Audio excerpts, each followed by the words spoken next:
a respeito dessa tríade, esse tripé que o pastor tem falado, né, que me chamou a atenção. Esse texto me chama muita atenção há muito tempo, mas na primeira vez, né, na primeira quinta-feira, quando ele falou do tema, ele falou a respeito de libertação, santificação e consagração.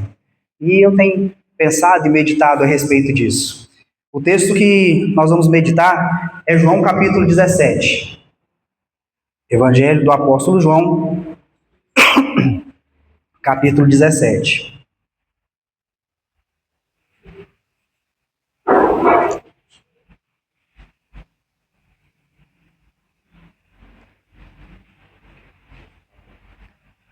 O subtítulo mais conhecido, né, em praticamente todas as versões, todas as Bíblias, traz aí a oração sacerdotal de Jesus.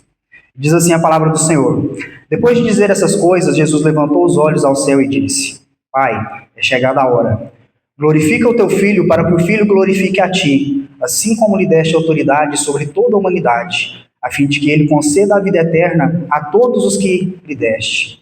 E a vida eterna é esta, que conheçam a ti, o único Deus verdadeiro, e a Jesus Cristo, a quem enviaste.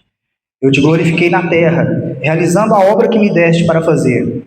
E agora, ó Pai, glorifica-me contigo mesmo com a glória que eu tive junto de ti antes que houvesse o mundo. Manifestei o teu nome àqueles que me deste do mundo. Eram teus, tu os deste a mim, e eles têm guardado a tua palavra.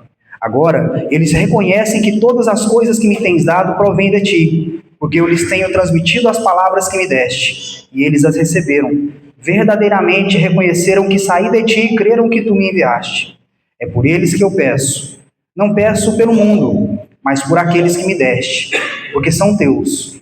Todas as minhas coisas são tuas e as tuas coisas são minhas, e neles eu sou glorificado.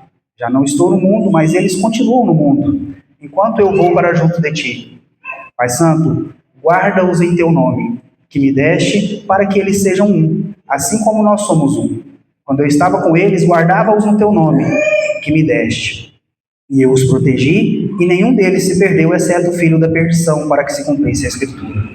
Mas agora vou para junto de ti, e isto falo no mundo, para que eles tenham a minha alegria completa em si mesmos. Eu lhes tenho dado a tua palavra, e o mundo os odiou, porque eles não são do mundo, como também eu não sou. Não peço que os tires do mundo, mas que os guardes do mal. Eles não são do mundo, como também eu não sou. Santifica-os na verdade. A tua palavra é a verdade. Assim como tu me enviaste ao mundo, também eu os enviei ao mundo.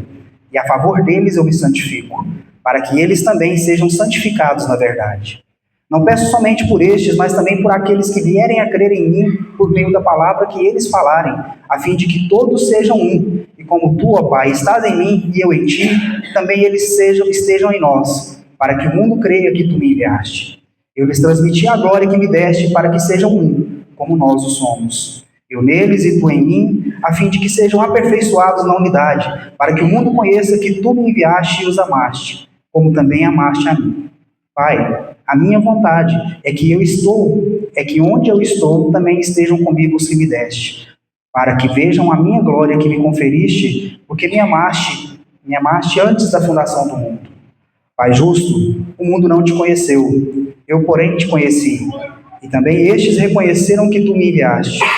Eu lhes fiz conhecer o teu nome, e ainda o farei conhecer, a fim de que o amor com que me amaste esteja neles, e eu neles esteja. Amém. Glorificado seja o nome do Senhor. Nós vemos aqui Jesus falando acerca de nós, acerca daqueles que creram, que ainda creriam, logo após anunciar novamente a sua morte e tudo que iria acontecer. Após ter celebrado a ceia com os discípulos, o discípulo amado, né, João, relata dessa forma a oração que Jesus fez. Circula por aí algumas palavras e dizem, né, que a maior prova de amor que uma pessoa pode dar a outra é quando ela ora por ela. Quando ela intercede diante de Deus por uma outra pessoa. Nós somos muito abençoados quando recebemos as orações de alguém. O nosso coração fica cheio de alegria, fica jubiloso quando alguém chega em nós e diz: eu orei por você, eu oro por você. Na festa do aniversário da igreja, a irmã Patrícia, esposa do pastor Marcos, e ele também né, me abraçaram a Reginalda e disseram: nossa, como é bom ver vocês aqui. O quanto nós oramos por vocês, o quanto nós oramos pela família de vocês. Isso nos enche de alegria. Isso nos enche de satisfação em saber que nós pertencemos a um povo que intercede, a um povo que ama, a um povo que ora. Quando nós, então, imaginamos alguém falando de nós para outra pessoa, ou mesmo contando algo a nosso respeito, às vezes nós ficamos envaidecidos. Agora vocês imaginem o tamanho do privilégio que é o Filho de Deus, o Deus encarnado, como nós cantamos, o Senhor dos Senhores, aquele que detém todo o poder, toda a honra e toda a glória, olhar, como nós sabemos que Ele é onisciente, Ele já conhecia cada um de nós, conhecia cada detalhe das nossas vidas, e no coração dele, eu imagino, na mente dele, Ele imagina cada um de nós e ora por nós. E Ele nos ama ao ponto de clamar a Deus por nós. De saber, por Ele ser detentor de todo saber, de tudo que nós passaríamos, Ele intercede por nós diante de Deus. Por saber quão grandes dificuldades nós enfrentaríamos, quão grandes tentações nós passaríamos, e Ele ora ao Pai por nós.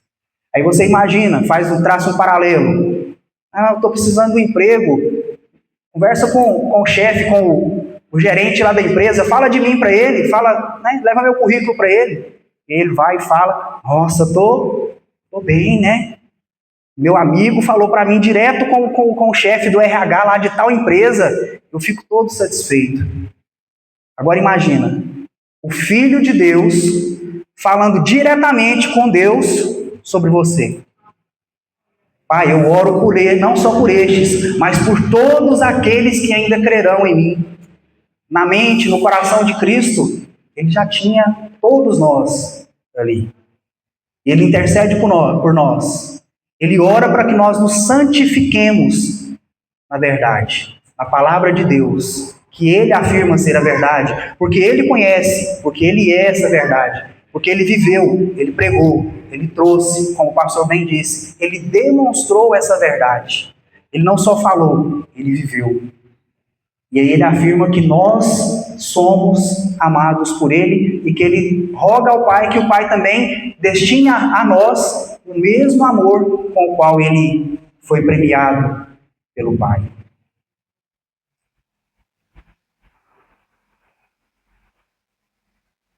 A mensagem central desse capítulo de João reside na intercessão de Jesus pelo seu povo, onde Ele ora pela unidade, proteção e santificação dos discípulos.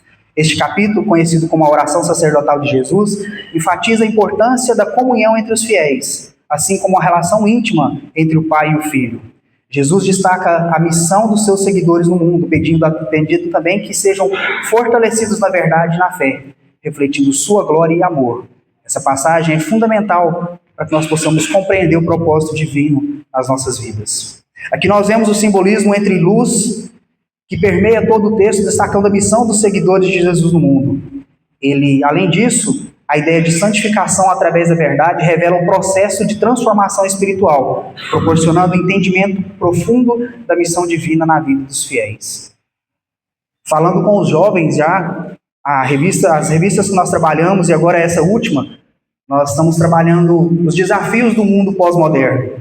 E bate muito com essa situação, dessa busca de nos tornarmos diferentes em um mundo que nos rodeia, que tenta nos sugar, que tenta trazer para nós, incrustar nas nossas cabeças, nas nossas mentes, que nós precisamos de algumas coisas que nós não precisamos. Que muitas coisas estão à nossa mercê, né, quando nós refletimos aí no texto de Daniel. Muitas coisas nos são oferecidas, mas nós temos a oportunidade de não nos contaminarmos. Nós temos a oportunidade de buscarmos a santificação, de transformarmos a nossa vida numa vida de santidade. Mas para isso, nós precisamos, como o pastor bem pregou na primeira quinta-feira, pena que tinha pouca gente, né, aqui, dos que estavam naquele dia. A primeira coisa é nós sabermos que nós já fomos libertos de muita coisa, principalmente de nós mesmos. Hoje nós falamos muito sobre isso, principalmente na nossa libertação por Cristo do nosso pecado, das coisas que realmente nos separam de Deus, daquilo que realmente faz com que Deus não se agrade de nós, daquilo que verdadeiramente é uma barreira que nós não conseguimos transpor, se não for pela ação misericordiosa do Espírito Santo em nossa vida. O pecado é o que nos torna inimigos, a palavra de Deus fala sobre isso. É a única coisa que pode tirar os olhos amorosos e fraternos de Deus sobre as nossas pessoas e trazer de volta o olhar do juiz. Porque se nós permanecermos no pecado, nós não seremos olhados como os filhos de Deus, mas como aqueles transgressores que viram as costas para a palavra de Deus, para o sacrifício de Jesus e permanecem no pecado. Nós falamos muito sobre isso hoje de manhã. Muito se fala, muito circula em redes sociais, em algumas outras palavras ditas por aí, que Deus está conosco onde nós estivermos. Leia o engano. Deus não se agrada se nós nos afastarmos dos caminhos dele. Nós não podemos cair nesse erro que às vezes tentam colocar na nossa cabeça de que se nós estivermos andando em pecado, estivermos contraditórios com a palavra de Deus, contradizendo tudo que ele fez, negando, como diz Romanos, crucificando Jesus novamente, que a bênção de Deus estará conosco. Isso é um engano que tentam colocar no nosso coração. Ele está conosco, ele está pronto para nos resgatar, mas ele não estará nos abençoando se nós estivermos no caminho de perdição. Porque esse é um caminho que nós escolhemos. Esse é o caminho que nós olhamos e decidimos, como Deuteronômio fala, nós escolhemos o caminho de morte, não o caminho de vida. E ele não vai nos acompanhar durante essa morte, porque ele nos oferece a vida. Mas pelo contrário, quando nós lemos o texto, Pedro, quando vê Jesus andando sobre as águas, ele imagina ser um fantasma, fica com medo, depois clama, se é o Senhor, então ordena que eu vá até o Senhor. E ele começa a andar olhando para Cristo, e ele vai caminhando firmemente em direção ao Senhor, no propósito do Senhor. Mas ele olha para a tempestade, ele começa a pensar nas coisas que o rodeiam, e ele afunda. O texto não diz que Cristo afundou junto com ele. Jesus não começou a morrer afogado junto com ele. Mas quando ele clamou por Jesus, o que o texto diz? Imediatamente, prontamente, Jesus estendeu a mão e o tirou da água. Jesus está pronto com as mãos estendidas desde que nós nos dispomos a caminhar com ele. Se nós quisermos nos afundar, infelizmente, nós vamos nos afundar. O propósito do Senhor, ele vai acontecer nas nossas vidas, nós querendo ou não. Nos agradando disso ou não. Os propósitos do Senhor, eles vão se cumprir. Nós cantamos sobre isso hoje de manhã. As promessas, o que Deus diz que vai acontecer, ele não volta atrás. Como o próprio Filho, na oração sacerdotal diz, ele é um Pai justo. Ele é um Pai santo. Ele não tira de nós o direito que nós reivindicamos de fazer as nossas escolhas. Mas ele também não tira de nós o direito de sofrermos as consequências das nossas escolhas. Mas ele ora por nós. Ele nos ama tanto a ponto de saber que nós caminharíamos distante dele em alguns momentos e mesmo assim ele roga que o Pai nos guarde. Porque nós estaríamos no mundo, sujeitos a tantas aflições, a tantos problemas, a tantas inquietações do coração, mas ele se dispõe a estar conosco. Do versículo 1 ao 3, Jesus fala da autoridade conferida a ele por Deus e pede ao Pai que a sua glória seja manifesta e que, através dela, a vida eterna seja concedida aos seus. E ressalta que a vida eterna é o conhecimento do único e eterno Deus. Então não tem como, não há outra alternativa de nós alcançarmos a vida eterna se nós não caminharmos com Deus. Se nós não olharmos para Cristo e decidirmos caminhar de acordo com seus passos. Essa autoridade, essa glória que nós vimos manifesta, que nós vemos através da manifestação da sua palavra, ela traz esse conhecimento de que o único e eterno Deus é o que tem que ser glorificado e é o que é glorificado em todas as coisas. Como a última canção que nós cantamos, quando ele nos livra quando Ele nos guarda, quando Ele nos dá escape e livramento, Ele é glorificado. Quando nós passamos pela provação, quando as coisas não acontecem 100% do jeito que eu quero, ou 0% do jeito que eu quero, Ele também é glorificado. E às vezes a gente, como nós falamos hoje de manhã, pelo nosso hedonismo, pela busca do nosso próprio prazer, nós esquecemos a palavra de Deus e achamos que eu só sou abençoado quando Deus faz o que eu quero. E aí nós entramos num dilema, porque a vontade de Deus, ela é perfeita, mesmo que nós não entendamos, mesmo que nós não aceitemos. Ela é boa, agradável e perfeita. Lá na frente nós poderemos entender. Se não aqui, quando nós o encontrarmos na glória. Porque lá, como diz Paulo, lá nós teremos o pleno entendimento. Agora não. Agora nós somos mero barro, meras criaturas à procura de compreender alguma coisa a respeito do nosso Deus. E até para isso nós dependemos dele. Nós dependemos da iluminação do Espírito Santo nas nossas vidas. Porque se ele não estiver conosco, nós não vamos entender nada. A que pode parecer a mais simples frase dos textos bíblicos, nós não vamos entender. Porque é ele que traz entendimento. É ele que traz à luz o conhecimento de Deus. É ele que manifesta a nós o que nós podemos, o que devemos e o que nos é importante saber para o momento. Nos versículos 4 e 5, Cristo ressalta que ele glorificou a Deus realizando a sua obra. É o que nós estamos sempre falando. Nós devemos glorificar a Deus em tudo que nós fazemos. Porque a obra de Deus, ela não se limita a quando você dá uma cesta básica, quando você ajuda alguém. A obra de Deus é em todos os momentos, é em tudo que nós fazemos. Assim como Cristo viveu. Ele afirma com toda a autoridade, porque ele é o Filho de Deus, e ele sabe que ele fez a obra do Pai, porque ele o glorificou através disso. Os versículos 6 a 8 diz que através dos ensinamentos do Filho de Deus, os seus escolhidos reconhecem que Cristo verdadeiramente é o Filho de Deus. Esse entendimento de que Cristo é o Filho unigênito do nosso Senhor, do Deus Criador de todas as coisas, só pode ser revelado a nós pelo Espírito Santo. A Bíblia diz que é ela que traz, que é o Espírito Santo que traz a nós o entendimento do pecado, da justiça e do juízo, mas que também do amor de Deus. A palavra de Deus é que nos aproxima dele. É ela que nos faz entender e compreender que o Filho de Deus é Cristo, como nós cantamos. Que é ele quem toma o lugar dele nas nossas vidas, porque é ele que nos conduz à vida eterna, como nós vimos no versículo anterior, ao conhecimento do Pai. Porque se não for pela pessoa de Cristo, pela ação do Espírito Santo, nós não conheceremos ao Pai. Do versículo 9 ao versículo 11, na parte A, Jesus ora intercedendo pelos que Deus confiou a ele, pois estes ainda ficarão no mundo e necessitarão da orientação e proteção do Pai. Jesus aqui já vê na sua onisciência tudo que irá acontecer no mundo. Lá na tentação do deserto, ele não precisava que Satanás o levasse para poder ver algumas coisas. Ele já sabia de tudo. Ele conhece tudo. Da mesma forma que quando ele orou, ele já sabia de tudo que o mundo iria passar. Já sabia de todas as intempéries que todos os cristãos, todos aqueles que crescem nele, passariam. Tanto que logo em seguida, ele diz que ele não ora pelo mundo, mas ele ora pelos que estão no mundo. Porque ele sabe que o mundo ele vai ser regido, vai ser governado pelo maligno.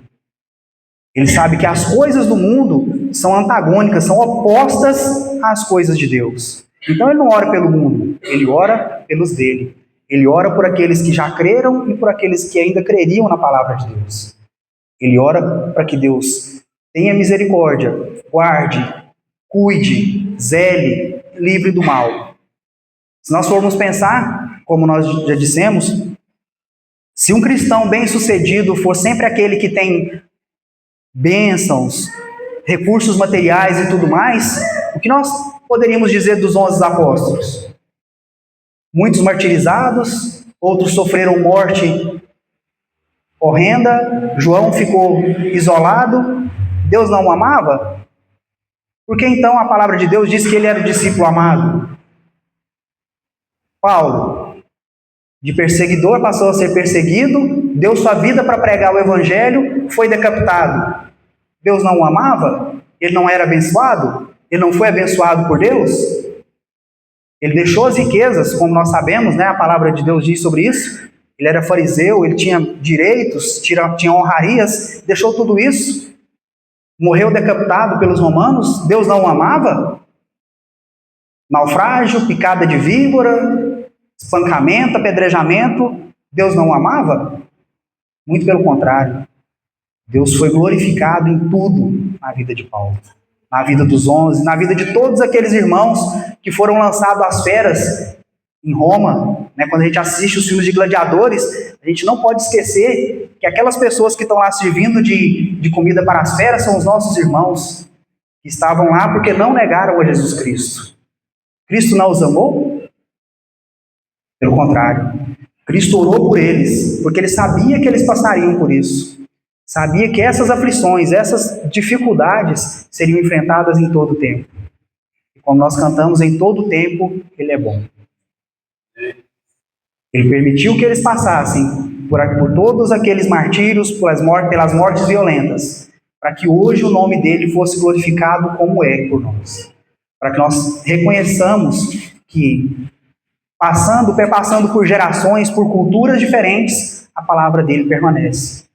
Porque como Cristo afirmou na oração sacerdotal, essa palavra é a verdade. Não é uma verdade, é a verdade.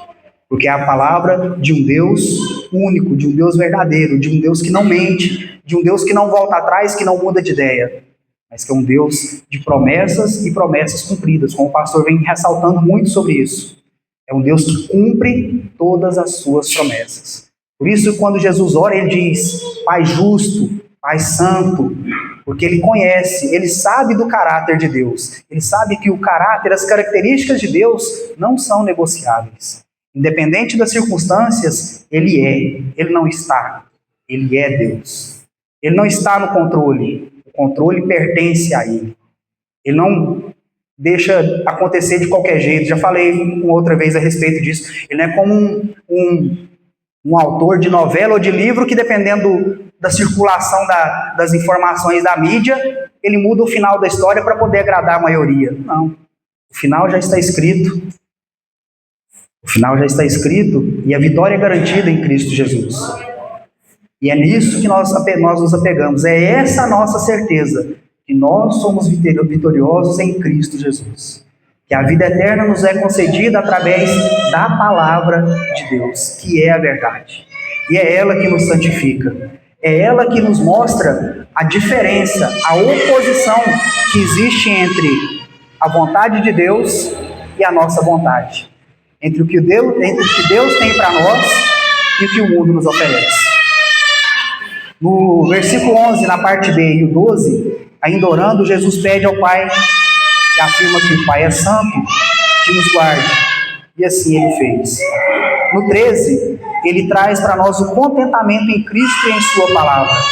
Aqui nós vemos que o nosso contentamento, como a Alina bem disse no domingo passado, quando ela pregou, quando ela ministrou a palavra, no louvor, o nosso contentamento não pode estar em coisas, mas em Cristo e na sua palavra, porque são coisas passageiras. A palavra de Deus é a verdade, porque ela afirma, ela mostra, demonstra e prova que a palavra de Deus é eterna, que ela se cumpriu, está se cumprindo, que ainda irá se cumprir.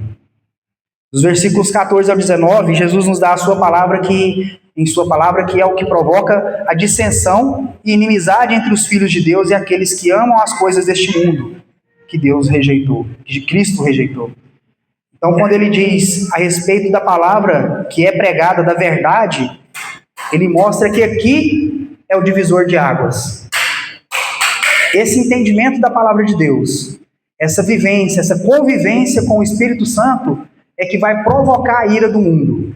É que vai fazer com que o mundo nos odeie, porque nós estamos no processo. Nós somos libertos, estamos no processo de santificação. Por causa disso, nós um dia decidimos consagrar a nossa vida ao Senhor. Nós consagramos, como algumas canções que nós cantamos, nós consagramos tudo que somos, tudo que temos, para a glória dele. Porque nós sabemos que tudo que temos, tudo que somos, vem dele. É graça. Como João escreve, é graça sobre graça. Todos os dias a graça e a misericórdia têm se revelado a nós, têm sido derramada sobre nós. O William já contou algumas vezes, né, o relato da nossa colega, e inúmeras vezes nós possamos trazer à nossa memória. É graça, misericórdia. É Deus nos guardando, atendendo à oração de Jesus, que pediu que Ele nos guardasse no mundo, porque nós precisaríamos disso. Ele sabia disso. Então, o Deus que ouviu a oração de Jesus, o nosso Pai Santo, o Pai justo de Cristo, que é o nosso Pai, é Ele que nos guarda. E é Ele que é o diferencial entre as nossas vidas e a vida que circula lá fora. Nos versículos 20 a 23, Cristo ora por mim, Ele ora por você, Ele ora por todos aqueles que ainda crerão na palavra de Deus, que é a verdade. Não apenas a palavra que falamos, mas que vivemos. Quando Cristo intercede a Deus por nós, Ele sabe que nós devemos falar a palavra da verdade, mas que nós devemos viver essa verdade, como o pastor bem falou aqui no início. É isso que vai fazer total diferença. Essa ligação entre o que eu falo e o que eu vivo. Entre o que eu prego e o que eu faço lá fora. A gente tem falado muito sobre isso com os jovens, quando nós falamos que eu, particularmente, não gosto muito de usar a expressão vida secular, vida sacra, vida santa. Não.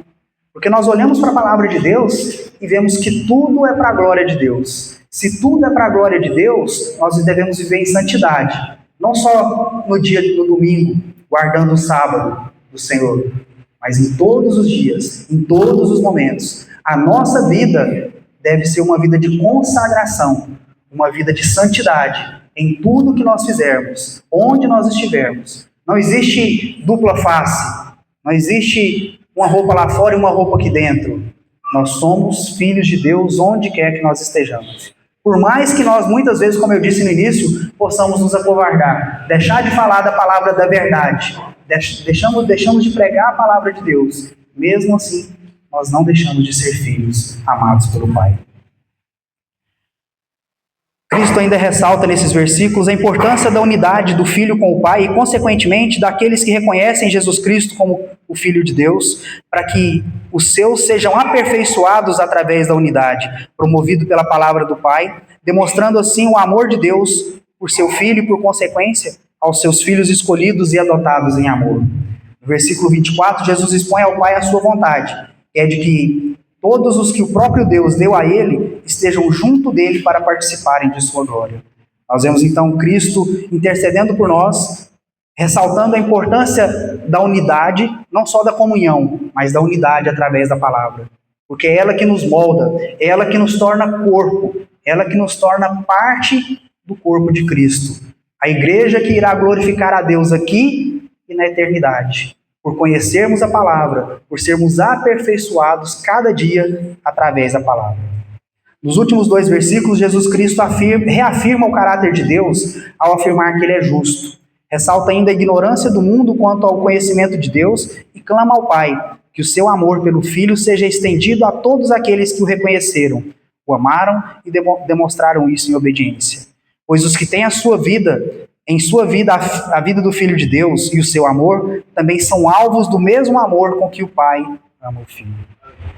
Quando nós caminhamos com Cristo, quando Cristo está na nossa vida, quando nós vivemos a vida de Cristo, o amor de Deus está sobre nós.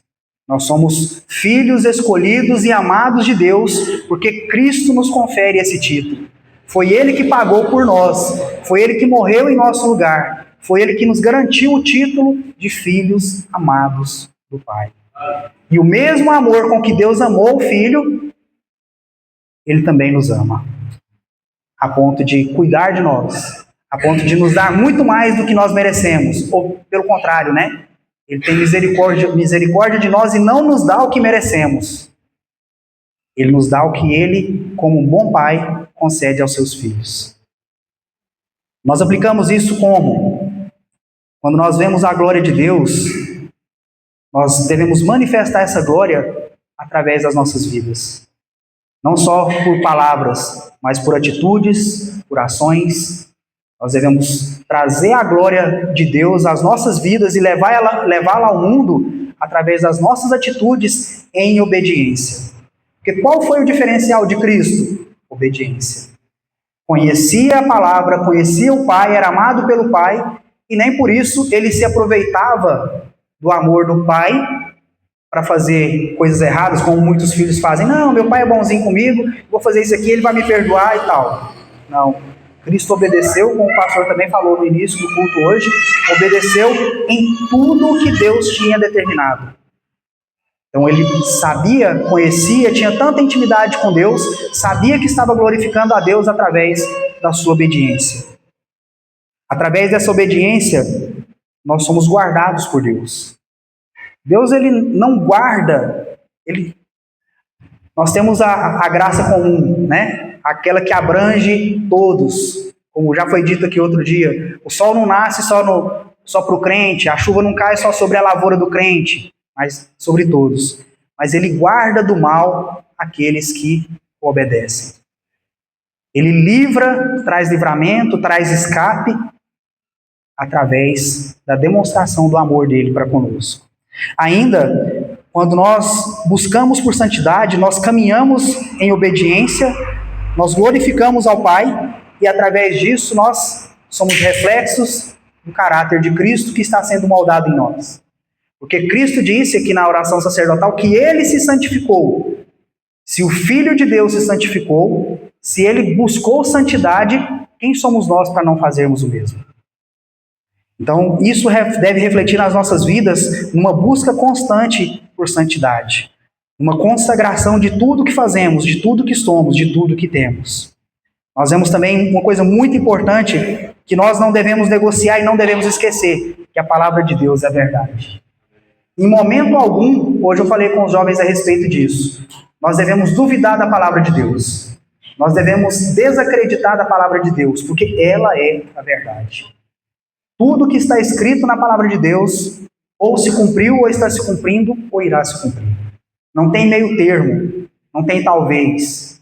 Então essa palavra é a verdade. Então o que eu creio, o que eu faço, o que eu acredito, ou o que eu deixo de fazer, é baseado na palavra de Deus. Porque ela é a verdade. É ela que nos aperfeiçoa. É ela que traz a nós a necessidade gera em nós a necessidade de buscarmos intimidade com Deus, porque é isso que vai nos fazer alvo do mesmo amor com que Cristo foi amado. Essa intimidade com o Pai é que vai fazer com que Deus continue olhando para nós com olhos ternos, com olhos bondosos e misericordiosos, e não nos dando o que nós merecemos, mas derramando sobre nós graça sobre graça, todos os dias. E as misericórdias do Senhor se renovam sobre nós a cada dia. E elas são o motivo, a razão, a causa de nós não sermos consumidos. A palavra de Deus diz isso. Então é isso que nos mantém de pé. É o amor de Deus sobre nós, manifestos pela presença de Cristo em nós. Quando nós olhamos para libertação, santificação e consagração, nós entendemos essa tríade, né, esse tripé, com uma coisa que se sustenta, que se apoia.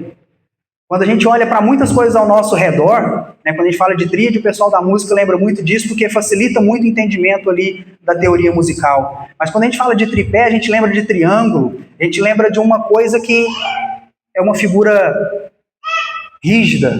Quando assenta um portal, para ele não ficar bambo, o que faz? Coloca uma tábua para que ali seja formado um triângulo, para que aquilo fique sustentado.